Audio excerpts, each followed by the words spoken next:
যুদ্ধরত Russia ও Ukraine ৩ শতাধিক যুদ্ধবন্দী বিনিময় করেছে। গতকাল সোমবার সংযুক্ত আরব আমিরাতের মধ্যস্থতায় এ যুদ্ধবন্দী বিনিময় সম্পন্ন হয়েছে।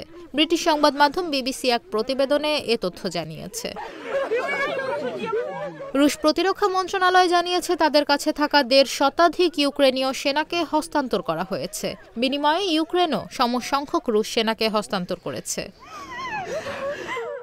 ইউক্রেনের প্রেসিডেন্ট ভলোদিমির জেলেনস্কি বলেছেন ১৮৯ ইউক্রেনীয় সেনা দেশে ফিরেছেন। মুক্তি পাওয়া সেনাদের মধ্যে আজভস্তাল ও মারিওপোল, চেরনোবিল পারমাণবিক বিদ্যুৎ কেন্দ্র ও স্নেক আইল্যান্ডের কর্মীরা ছিলেন। রাশিয়া থেকে ছাড়া পাওয়া ইউক্রেনীয় সেনারা উত্তর ইউক্রেনের একটি এলাকায় পরিবারের সঙ্গে মিলিত বলেও বিবিসির প্রতিবেদনে বলা হয়েছে। এদিকে রুশ প্রতিরক্ষা মন্ত্রণালয় জানিয়েছে ইউক্রেন থেকে মুক্তি পাওয়া রুশ সেনারা এখন বেলারুশে রয়েছেন। তাদের চিকিৎসা দেওয়া হয়েছে এবং পরিবারের সঙ্গে মিলিত হওয়ার ব্যবস্থা করা হয়েছে।